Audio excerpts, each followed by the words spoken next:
정치권 내용도 좀 잠깐 살펴보겠습니다. 홍준표 전 지사가 어제 귀국을 했는데 공항에 상당히 많은 분들이 나왔습니다. 당시 영상을 좀 한번 보겠습니다.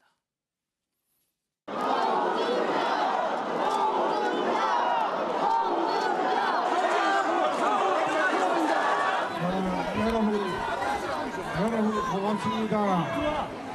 지난번에 제가 부족한 탓에 여러분의 뜻을 받들지 못해서 정말 죄송스럽게 생각합니다.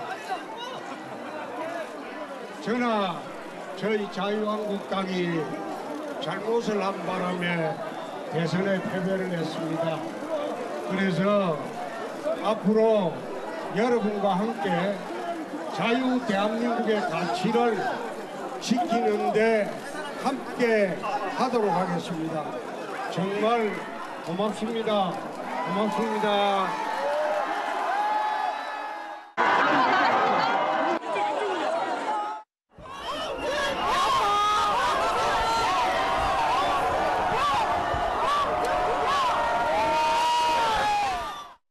김동구 대표님, 저 굉장히 많이 인파가 나왔는데 글쎄요, 저 인파를 어떻게 해석을 해야 되는 거예요?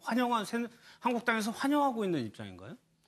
제가 볼 때는 이번 대선에서 홍준표 전 지사 후보의 어떤 득표율이 24%였잖아요. 예. 그러면 24%는 보수층 전체가 기본적으로 한 40% 정도 된다면은 반을 조금 더 넘었다. 예. 이런 부분을 볼 수 있고, 그 다음에 박근혜 전 대통령 탄핵에 찬성 반대해서 가지고 반대하는 프로테이지 비슷하다. 예. 24, 5% 이렇게 되니까. 근데 오늘 나온 한영 인파도 보면 태극기가 많이 이렇게 들었어요. 많이 보였어요. 예. 지금 자유한국당으로서는 이제 박근혜 전 대통령 탄핵과 판면을 넘어서 새로운 보수로서 출발을 해야 되고, 이제 우리나라의 보수의 새로운 가치를 이 국민들과 함께 만들어내고 새로운 리더십이 이번 7.4 전당대회에서 세워져야 되는데, 제가 볼 때는 지금 이제 홍준표 전 진사가 계속 말씀하시는 것은 어쨌든 좌파 정부를 갖다가 견제하고 공격해야 된다. 이런 어떤 노선으로 나가시는 것은 새로운 보수의 출발에 도움이 되지 않는다. 이런 생각이 들고, 그래서 지금 자유한국당이 제가 연찬에도 갔다 왔었는데 상당히 고민들을 많이 하고 있습니다. 말하자면 초선들은 대한부재론에서 홍준표 지사를 중심으로 해서 이 새로운 리더십이 창출돼야 된다고 보는 반면에 재선급도 상당히 많습니다. 재선급은 정말 어떤 쇄신하고 확장하는 자유한국당이 되지 않으면은 보수 정당으로서 이 새로운 출발을 하기 어렵다. 그런 점에서 외부 인사들의 영입도 이야기하고 하는 거거든요. 저는 홍준표 전 지사가 그만큼 지금 보수 세력의 어떤 지지를 받는 유일한 인물이라는 것은 모두 다 인정하고, 그렇지만 과연 본인이 지난 대선에 책임졌던 후보로서 어떤 길을 지금 이 순간에 가야 되는가 하는 건 좀 다르다고 보거든요. 얼마든지 기회가 있다. 그렇기 때문에 지금 현재 새로운 출발을 하는 전당대회에서는 조금 달리 생각을 하시는 게 오히려 다른 사람으로서 당을 만들어내는 데 역할을 하셔야 되지 않나 이래 보는데, 지금은 외통순 같아서 좀 걱정이 됩니다. 그래서 홍문정 의원 같은 경우 이 의원이 어떻게 보면 반대쪽에 서 있는 분인데 왕따 되는 길로 가고 있다라고 좀 얘기를 하고 있어요. 잠이 안 오신다고 본인도 본인 나가는 거 출마도 생각하신다 뭐 이런 얘기도 하는 것 같은데요. 근데 사실 그 홍문종 의원의 경우에 그쪽에서도 여러 가지 노력을 해봤겠죠. 좀 전에 대표님 얘기하신 것처럼 외부 인사를 영입하기 위해서 노력을 많이 기울여 봤는데 그것도 여의치 않은 것 같고요. 또 당내에서 구심점을 갖고 홍준표 전 지사 외에 다른 대안을 찾기 위해 노력했는데 그게 여의치 않은 것 같고. 근데 그렇다면 홍준표 전 지사가 당의 얼굴이 되는 거에 대해서, 그리고 지방선거를 치르는 데 대해서 어떤가. 그러면 확장성이 부족한 게 아닌가. 그리고 새로운 시도, 새로운 개혁 또 새로운 미래를 열고 나가는 데 좀 부족하다고 생각하는 분들이 있지 않은가 싶어서요. 그 부분에 대해서 당의 정체성 어떻게 나아갈 바를 만들어 가야 될지에 대해서 다들 생각이 조금씩 다르고 또 이 부분에 대해서 구심점이 없기 때문에 고민을 많이 하고 있는 것 같습니다. 구심점이라는 건 인물을 말씀하시는 거죠? 예. 홍준표 전 지사 입장에서는 지금만큼 절호의 기회라고 생각을 할 수 있는 타이밍이 또 없지 않을까요? 어찌됐든 지금 뭐 자유한국당 같은 경우는 한 자릿수 지지율인데 본인은 24%를 받았던 사람인 거고 그다음에 지금 당내가 좀 홍문정 의원이 왜 잠이 안 오겠어요? 당내가 4분 5열 돼 있기 때문에 누구 하나 뚜렷한 어떤 세력이라고 할 만한 게 없지 않습니까? 친박이라고 불리는 분들은 있지만 리더가 부재한 상황이기 때문에 이 안에 정규군이 굉장히 흔들리고 있는 상황이거든요. 그러니까 당연히 지금 들어올 생각을 할 수밖에 없겠죠. 알겠습니다. 다음 달에 전당대회입니다. 여기서 대한 마무리하도록 하겠습니다.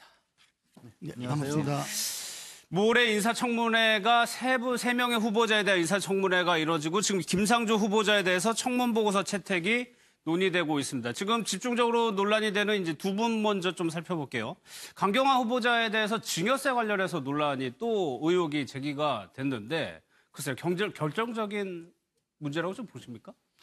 아니 이번에 그 이태규 국민의당 의원이 그 대월드마크 해운대 그 부분을 이제 그 샀다가 팔았는데 그게 두 명의 그 공동 명의로 할 수밖에 없었다 했는데 어쨌든 공동 명의로 했으면은 그 당시 그 이 소득이 없었던 장녀한테는 기본적으로 정려가 되고 정려세를 내야 됐던 거 아니냐 이렇게 문제 제기를 했는데 근데 그 이후에 이제 그 해명 과정을 쭉 이야기를 해보면은 어느 정도 좀 그 이해가 돼요. 예, 그 부분들이 금방 말씀드린 대로 그 두 명이 공동 명의를 해야만 구입할 수 있었다는 거하고 그다음에 그것을 갖다가 이 바로 이렇게 그 한 6개월 이상 지난 다음에 매각을 했거든요. 그런 부분에 뭐 여러 가지 큰 차이도 별로 없었고 그래서 예를 들면 그게 정말 정려세 누락을 하려고 한 의도가 있었던 것은 아니다. 우리가 이런저런 어떤 문제 제기 속에서 중요한 게 정말 법적으로 문제가 되느냐, 그다음에 의도가 있었느냐 이런 것들이 핵심이거든요. 그 제가 볼 때는 저게 그렇게 의도가 있어가지고 정려세를 갖다가 이 탄로하려고 한 것은 아닌 것 같아 이렇게 보여집니다. 그러니까 이거 명의를 공동으로 해야만 한다고 해가지고 딸 이름을 그냥 넣었다는 해명인 거죠, 강경화 후보자는? 그러니까 사실상 이게 형식적으로 그렇게 했지 실질적으로 증여를 할 의도가 있었던 건 아니다. 이런 취지로 얘기를 하고 있는 것 같고요. 지금 대표님께서 말씀하신 것처럼 실질적으로 한 9개월 만에 다시 매도를 하면서 그랬더라고요. 차액이 또 뭐 차액이 아주 지나치게 뭐 많이 생성됐다든가 이러면 몰라도 한 1,000만 원 넘는 시세 차익이니까 그리고 그 부분에 대해서 그 매도한 금액 아버지가 다 회수해 갔다는 거죠. 근데 딸한테 그 돈을 뭐 다시 좀 주거나 이런 게 아니라 실질적으로 처음에 자금을 투자했던 그 매수할 때 돈을 냈던 아버지가 다시 그 돈을 매도하고 다 회수해 갔다는 거니까 실질적으로 증여가 있었던 건 아니다. 이런 취지의 얘기를 하고 있는데요. 근데 이 정도에도 뭐 증여세를 그럼 부과해야 될 거냐 말 거냐 이런 부분에 대해서 이제 세무당국의 그 분석이 나오겠죠. 그래서 뭐 실질적으로 이 세금을 내야 될지 어떨지 모르겠지만 본인이 알고 의도적으로 이런 일을 했던 걸로는 보이지 않는데 사실 그 강경화 후보자에 대해서는 뭐 저도 그렇고 많은 여성들이 아마 유리천장 깨기에 의미가 있다. 그리고 그렇기 때문에 좋게 보려고 다들 노력을 하고 있는 것 같아요. 근데 그렇게 하고 있는데도 사실 사소한 의혹이 여러 가지가 나오고 또 그 해명 과정에서 이제 기대했던 만큼 해명을 잘 하지 못해서 초기에 지금은 좀 나아진 것 같은데요. 그래서 좀 더 그 해명 태도를 바꿔야 되지 않나 그런 조언이 많이 있었던 것 같습니다. 그래서 아마 청문회에서 실질적으로 정말 그 낮은 자세로 해명을 잘 할지 그렇지 않을지 좀 더 지켜봐야 될 것 같고요. 그리고 본인도 사실 본인이 이렇게 우리나라에서 높은 공직을 할 거라고 생각을 하고 관리를 잘해온 사람은 아닌 듯한 느낌이 듭니다. 또 하나가 양변수 이 내용인데 그 포고문 5.16 당시에 포고문을 강 후보자 아버지가 읽었다. 그러니까 이게 뭐 그때 군사 뭐 혁명이나 쿠데타가 직접적인 연관이 있는 것인가요? 근데 그렇게 보기는 어려울 것 같아요. 이게 김정필 전 총리 증언록에 나온 얘기인데 마침 강경화 후보자 그 아버님이 아나운서셨다고 합니다. 강경화 후보자도 그래서 방송국 쪽에서 일을 처음에 시작을 했지 않습니까? 근데 그때 아나운서에게 개헌포고문을 읽어달라고 준 겁니다. 김종필 전 총리가 당시에. 읽어달라고 그냥 준 거군요. 5.16 때. 근데 5.16 쿠데타가 일어난 이후에 방송국 아나운서에게 그 군 장성이 개헌포고문을 읽어달라고 줬는데 그럼 거기서 거절할 수가 있을까요? 예. 저는 저거를 굳이 이게 어떤 의미로 이게 뭘 폭로라고 해야 될지 이게 뭐 의혹이라고 해야 될지 이게 무슨 의미인지를 모르겠어요, 그러니까 사실. 굳이 논란이라고 하는 그러니까 논란이라고 하기도 그렇잖아요. 아니, 예. 지금 5.16은 지금하고도 다르고 5.18 때 전두환 전 장군이 일으켰을 때와 또 다르고 예. 그때는 그야말로 사람 목숨이 그냥 쉽게 날아가던 때 아니었습니까? 게다가 그냥 방송국의 아나운서로 직업으로 있는 사람에게 다른 내용도 아닌 개헌포고문을 읽어달라고 내미는데 그렇죠. 그걸 거부. 예. 저는 이게 왜 논란이 되는지를 모르겠어요. 직업 아나운서였기 때문에.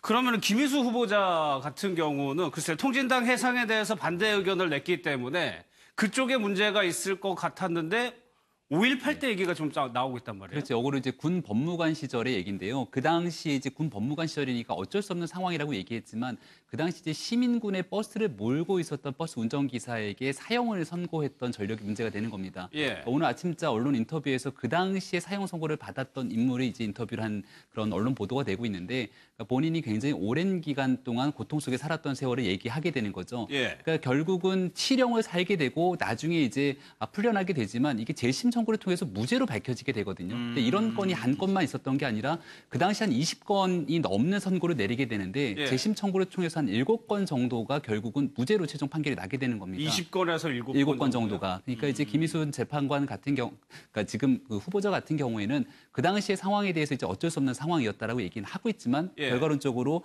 이 5.18에 대한 굉장히 많은 이 피해를 갖고 있는 사람들 입장에서는 과연 적합한 인사였는가라는 의문이 제기될 수 있는 거고요. 예. 더더군다나 이제 문재인 대통령 같은 경우가 이 5월 광주에 대한 5.18 진상 규명이라든지 헌법 전문의 5.18 정신을 기재하겠다라고 하는 여러 가지 공약들을 가지고 있는 상황 속에서 예. 이 헌재 소장 후보자로 적절한가에 대한 논란이 지금 끊이지 않고 있는 상황인 것 같습니다. 뭐 전두환 정권에서 3번이나 상훈을 받았다 이런 것들이 글쎄요, 야당이 집권, 진보 진영에서 집권을 했을 때 적절한 후보자냐 그 의문인가요? 지금 이 김희수 후보자한테 예, 지금 이 김희수 헌법재판소장 후보자는 양쪽에 지금 다 문제 제기를 받고 그러네요. 있습니다. 예. 한쪽으로는 자유한국당에서는 통합진보당 해산에 이 소수 의견을 내서 반대했다는 거하고, 예. 그다음에 국민의당 쪽에서는 5.18 건방 이야기한 그 부분에 문제 제기를 하는 거거든요. 근데 제가 볼 때는 그 당시에 26살 중2 군법무관이었습니다. 아, 26살. 예, 26살 그 중2로서 군법무관이었는데 그 당시 문화로는 아마 위에서 정해진 대로 예. 그것도 일종의 명령에 따라서 이 판결이 나오는 그런 시절 아니었나. 그랬던 어쨌든 간에 사실은 그 피의자가 항변을 했음에도 불구하고 예. 검찰 공소장을 그대로 인정했다는 거죠. 그래서 이제 그 이후에 지금 98년도인가 재심을 해서 무죄가 됐잖아요. 이 확정이. 예. 제가 볼 때는 그 우리가 이런 청문회 과정이나 이런 부분에서도 보면 알지만 본인이 인정하고 사과할 부분들은 사과하고 아니면 적극적으로 해명하고 예. 이런 모습이 상당히 국민들 눈높이에 결국 국민이 판단하는 거잖아요. 예. 그런 게 상당히 그 좋은 모습이다. 그래서 제가 볼 때는 김인수 후보자 같은 경우에서도 이 본인들이 그런 그 대부분에서 무죄로 확정된 거니까 예. 당시에 자기가 그 젊은 시절에 그걸 했다면 거기에서도 제가 볼 때는 이 사과할 부분이 있다고 봅니다. 예, 그런 부분도 그렇죠. 이 예. 사과를 하시는 게 좋지 않겠나 이래 봅니다. 이분은 무죄 받은 분은 어쨌거나 피해를 받은 거 아니에요? 피해를 받았고 이제 아마 5.18 희생자, 그러니까 피해자로서 아마 국가적인 배상 같은 것도 이루어졌을 거라고 저는 이제 짐작을 하는데요. 이 경우도 사실 우리가 이제 군과 관련된 문제점이 발생을 했었을 때 지금도 지적하고 있는 게 군 법무관들, 군 판사, 군 검찰에 가는 사람들이 사실상 결정권이 없다는 게 아직도 군 사법제도의 문제거든요. 예, 예. 그러니까 이게 판사로 간 게 아니라 군 법무관으로 갔었기 때문에 본인에게 결정권이 사실은 없었습니다. 그리고 법원의 독립이라고 하는 게 현직 판사에게는 보장이 되지만 군법무관은 그런 결정권이 없어요. 그러니까 예. 검시 서류 같은 것도 문제가 되고 있는데 그 검시 서류 같은 것도 보시면 이분은 사인을 했을 뿐이지 예. 실제 거기에 대해서 이렇다 저렇다 할 사실 실무의 어떤 결정권은 없었던 거예요. 주체적으로 판결을 그러니까 내린 건 적다. 적극적으로 예. 이렇게 자신이 내가 봐서 이 사람은 유죄다 무죄다를 아예 가릴 권한이 안 주어진 사람이었어요. 그 알겠습니다. 당시에. 이제 관심은 김병민 교수님, 국민의당이 어떤 스탠스를 취하느냐인데 일단 좀 강경한 모습을 보이는 것 같은데 박지원 전 대표 물론 당직은 없습니다만 찬성 의견을 냈거든요, 이례적으로. 그러니까 지금 현재 문제가 되고 있는 여러 후보들이 있는 건데 일단은 강경화 후보자라든지 김상조 후보자 전체에 대해서 문제가 좀 있을 수는 있겠지만 그래도 청문 보고서를 채택하는 게 맞지 않겠는가라는 얘기 내는 겁니다. 근데 이게 국민의당 전체 의견이라고 보기는 어려운 측면도 있거든요. 특히 김상조 후보자 같은 경우에는 청문회 과정에서 소위 말하는 야당이 결정적 한방이 없었다라는 평가가 좀 지배적이기 때문에 김상조 후보자는 차치하고서라도 강경화 후보자에 대한 여러 가지 의혹들에 대한 검증이 계속되고 있는 상황이고 아직 청문회를 거치지도 않은 상황이거든요. 근데 여기에 대해서도 보고서를 채택해야 된다라는 거는 아마 박지원 전 대표가 생각하고 있는 국민의당의 모종의 좀 이 더불어민주당과의 관계 속에서 이러한 얘기를 한 것이 아닌가라고 분석이 될 수도 있는 부분이고요. 다만 이제 국민의당 입장에서는 지금 한 40석을 갖고 있는 결정적인 캐스팅 보터의 역할을 하는 거거든요.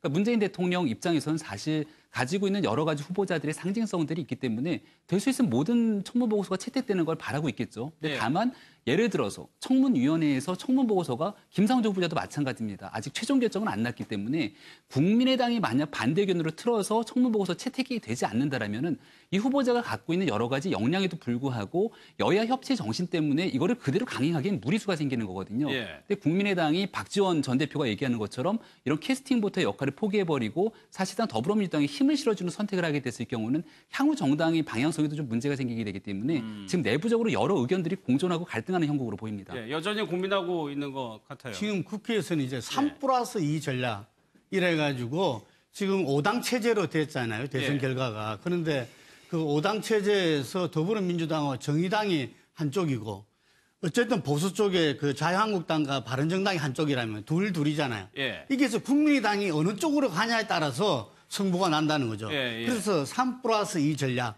이 3을 누가 먼저 만들어내느냐. 근데 저는 지금 그 박지원 전 대표 이야기를 하셨는데 사실 박지원 전 대표가 지난 정부 시절에 원내대표로서 인사청문회에서 맹활약을 했지 않습니까? 박지원 전 대표가 이 지명한 사람은 타겟을 잡은 사람은 다 낙마했어요. 그 정도로 그 정보력이라든지 이런 부분들이 확실했고 정말 그 부들부들 떨었죠. 이거 여당의 인사청문회에 넣은 후보자들이. 그랬는데 지금 보면은 전반적으로 새로운 대한민국을 꾸려나가는 문재인 정부 출발은 국민적 협조가 필요하다.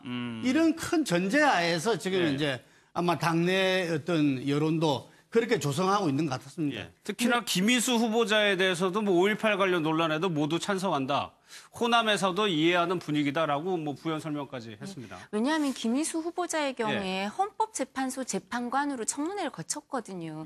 근데 이제 그게 야당 추천 몫이었기 때문에 사실 그러니까 지금 더불어민주당의 전신이죠. 거기서 추천한 후보자였다고요. 추천한 후보자였기 때문에 여기에 대해서 지금 이런 문제로 불거져서 그 헌법재판소장에서 낙마를 시킨다. 이런 부분에 대해서 일정 부분 이제 구야권 지금 그 여권에서 일정 부분 부담을 가질 수밖에 없는 사람이고요. 근데 이제 김희수 후보자의 경우에는 다른 김상조 후보자나 강경화 후보자와는 달리 그 캐스팅 보트 이것과는 또 달리 어떤 문제가 있냐면 인준을 거쳐야 되니까요. 청문 보고서 채택이 되든 안 되든 다른 후보자는 뭐 대통령이 임명을 하면 별 수가 없어요.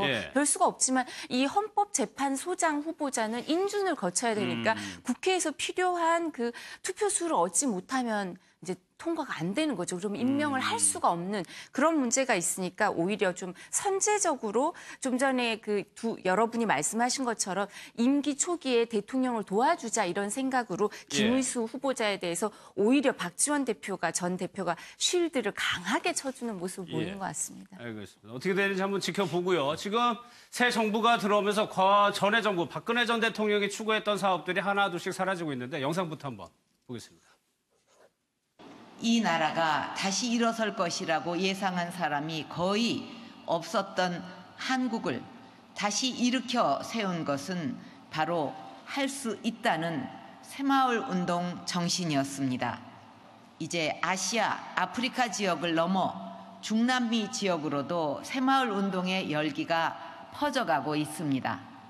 앞으로 한국은 여러분들이 각국의 현실에 맞는 새마을 운동을 추진할 수 있도록 필요한 부분을 적극 지원할 것입니다. 해경의 구조 업무가 사실상 실패한 것입니다. 저는 이런 구조적인 문제를 그냥 놔두고는 앞으로도 또 다른 대형 사고를 막을 수 없다고 판단했습니다. 그래서 고심 끝에 해경을 해체하기로 결론을 내렸습니다. 대통령님, 저는 발명가라는 꿈을 가지고 있습니다. 제가 살고 있는 곳은 작은 섬이기 때문에 발명가가 되기 위해서 어떤 일을 해야 하는지 알려줄 수 있는 사람이 별로 없다는 게 아쉬워요. 새로운 아이디어, 또 새로운 그 어떤 창조적인 이런 생각을 가지고 발명가가 되고 싶다는 그런 어린이같이 뭔가 꿈이 있다. 그러면 그 꿈을 이루어줄 수 있어야 되잖아요. 우리나라, 우리 사회가. 그래서 예를 들면 전국에 이제 창조경제혁신센터라는 게 각 시도마다 있어요. 17군데. 그래서 세 가지를 저희가 뽑아봤는데 양 변호사님 보시기에 어떤 게 가장 좀 눈에 띄십니까? 글쎄요, 뭐 세 개 이게 단가요? 좀 당황스러운 내용들이 이제 와서 다시 보니까 네. 마지막에 어린이가 과학을 하고 싶어 하는데 창조경제혁신센터가 나온다는 게 저게 좀 너무 뜬금없었던 어떤 대답이었지 않나 싶기도 하고요. 지금 꼽힌 세 가지가 다 사실 그렇습니다. 이게 단순하게 전 정권 지우기 작업이라고 보기만은 어려운 것들이 이전 정권에서 잘 돼왔던 사업이라면 이름을 바꾸더라도 어느 정도 유지는 그래야겠죠. 하겠죠. 그런데 이게 너무 엉뚱하게 만들어졌던 부분이 많지 않습니까? 생활사업 같은 경우도 개발 그 국가 원조 같은 것들로 이게 최순실과 연관된 게 아니냐는 의혹까지도 받았던 상황이었었고 국민안전처를 만들고 해경을 없앴긴 하지만 국민안전처가 과연 집중적으로 컨트롤타워 역할도 못하고 재난 내 대비를 못해하는 모습만 계속해서 보여왔었고 창조경제혁신센터는 그야말로 기업들이 각 출연을 해서 뭔가 지역 곳곳에 17곳을 만들어 놓긴 했지만 실제로는 뭐 토상품 같은 거만 모아놓고 있어서 언론에서도 이게 무슨 창조냐라는 지적을 많이 받아왔던 곳들이라서 이거는 국가 예산이 더 이상 낭비되는 것을 막기 위한 측면에서도 정리하는 게 맞는 상황이죠, 사실. 새마을운동을 수출을 하려고 했었죠. 창조경제는 뭔지 모르겠다는 의견이 한동안 있었고. 그러니까 여기서 보면은 사실 새마을운동 같은 경우는 현 정부 들어서 당연히 좀 없어질 사업으로 보긴 하지만 그럼에도 불구하고 여기서 갖고 있는 좀 함의들이 있었던 겁니다. 이게 이 명칭을 새마을 사업으로 놓기 때문에 과거 이제 박정희 전 대통령을 상징시킨다는 상징적 문제가 있는 거지만 이 해외에 있는 개발도상국들 입장에서는 대한민국의 한강의 기적을 배우기 위해서 여러 가지 이런 견학을 오는 케이스들도 많은 거고요. 대한민국이 성장할 수 있었던 기술들을 가지고 공적 개발 원조에 투자할 수 있는 사업들은 좋기 때문에 이러한 내용들을 새마을이라는 명칭은 당연히 좀 정리될 수 있는 부분입니다만은 그 본질적 내용을 가지고 예산 전체를 삭감하거나 하는 일들은 좀 없었으면 좋겠다라는 생각도 드는 거고요. 이 창조경제혁신센터 같은 경우도 결국은 전체 광역 시도의 이 내용들을 갖다가 물리적인 센터를 만들어서 조금 전에 양 변호사님 얘기했던 것처럼 실제 성과물보다는 나름대로 보여주기식의 좀 천착한 문제들이 존재하지만 그럼에도 불구하고 창조경제가 갖고 있는 또 의미가 있는 거거든요. 오늘 이제 정부조직법 개편안에 대한 윤곽이 나왔지만 미래창조과학부는 그대로 두기로 했던 만큼 전인 정부의 사업이라도 그 잘못된 부분들은 당연히 정리를 해야겠지만 기본적인 골격 속에서 가야 될 방향들은 끌고 가야 되는데 그 대표적인 케이스가 이명박 정부의 녹색 성장을 사실 박근혜 정부에서 부정했던 모습들을 볼 수 있는 건데 그런 부분들에 대한 연속성들을 좀 끌고 갈 수 있는 것들도 뭐 문재인 정부가 이 내용들은 좀 잘 알아서 할 거라고 기대를 합니다. 재원이 상당히 들어갔다면 어느 정도 흡수해서 조금 바꾸는 방향으로 접근해도 될 것 같아요. 당시에 우리가 세월호 이후에 그 박근혜 전 대통령이 대국민 담화한다 해서 국민들이 상당히 주목했습니다. 어쨌든 간에 이 제대로 인명 구조를 하지 못한 데 대한 책임과 이후 대안을 어떻게 제시할 것인가 상당히 주목했는데 느닷없이 해양경찰청을 갖다가 해체한다는 그 발표를 했어요. 그랬죠. 그래서 사람들이 아니 그러면은 그 해양경찰이 필요 없는가? 그렇지 않거든요. 그 부분들을 다시 다 이렇게 끼워 맞춰가지고 국민안전처라는 걸 갖다가 다시 만들었었는데 저는 그 부분에서 사실상은 세월호에 있어서 컨트롤타워 기능을 못한 청와대가 책임이었거든요. 그런 부분들을 갖다가 책임을 회피하고 전가하는 이런 모습을 대통령이 보여줬다. 예를 들면 대통령이 그 당시에도 그 부분에서 정말 저희 책임이다. 이러면서 그 대안을 갖다 내놓고 했었는데 마치 책임을 회피하는 듯한 이래서 아마 당시에도 저 해경은 아마 이 정권 바뀌면 부활될 거다. 이런 이야기들이 파다했습니다. 그래서 결국엔 다시 부활을 하게 됐습니다. 청와대 소식도 좀 살펴볼게요. 지금 청와대 견학을 상당히 좀 많이 가고 있는 것 같은데 이도하 의원님, 글쎄요.